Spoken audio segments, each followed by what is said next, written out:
Dans sa plus récente création, Le complot du quotidien, Karine Pontiès confronte la nature humaine à l'absurdité de la vie. On la rencontre à l'instant pour parler de tristesse profonde et de bonheur bruyant.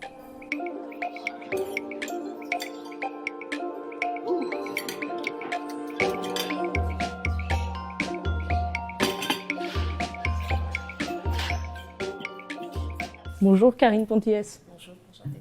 Enchantée. Avec votre dernière création, Le complot du quotidien, qu'est-ce qui se cache derrière ce titre mystérieux? Je pense que ça fait partie de... C'est un peu toute la démarche de travail depuis très longtemps, de comment révéler par la poésie l'absurdité humaine en fait. Et ça a toujours été un moteur de réflexion, un moteur de création. Rien ne se passe jamais comme prévu, et surtout dans le corps. Et je crois qu'on est totalement inadapté ou totalement suradapté, mais rarement adapté à une situation. Et c'était parti d'une phrase de Pérec, Ok. qui a écrit L'Infraordinaire, qui dit, je vais là, comme ça c'est parfait, vivre c'est passer d'un espace à un autre en essayant le plus possible de ne pas se cogner. Et je pense que ça parle un petit peu de ça.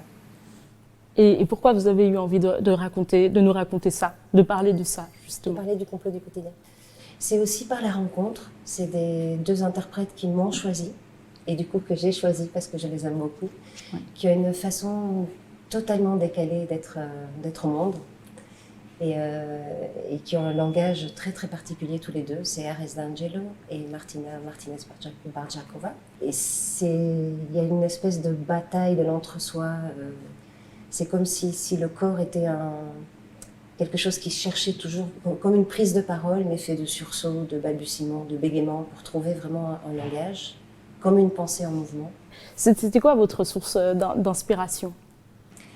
Un infraordinaire, Oui. Pérec, donc de parler de ce quotidien, et je le redis, ces deux personnes, Martina et Ares, qui sont surprenants dans leur gestuelle, et c'est comme si...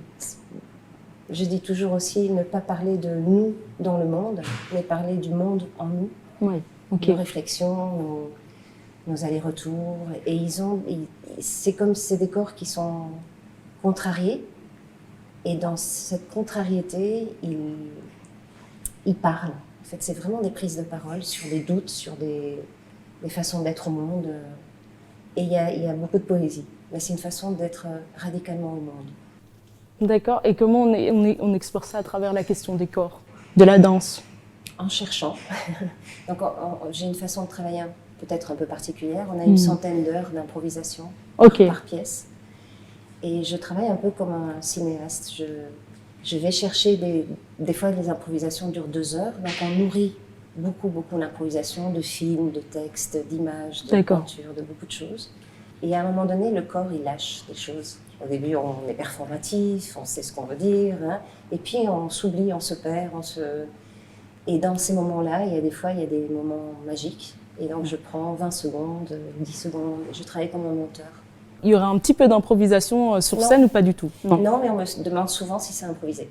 D'accord, Parce qu'il y a une liberté des corps qui, finalement, une fois que la partition est dépassée, quand on sait ce que fait chacun, on arrive à jouer et à être vivant, en fait, vraiment très vivant. Donc toujours la connexion entre les êtres, une forme d'interdépendance aussi dans ce qu'on est en train de vivre au présent. Oui.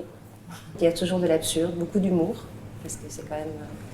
Il y a une tristesse profonde et il y a une joie bruyante. Il y a les deux, l'être humain, quoi. La vie, quoi. Voilà. La vie. Très bien. Merci beaucoup, Karine Pontiès. Et on viendra voir très certainement votre nouvelle création. Merci beaucoup. Au revoir. Au revoir.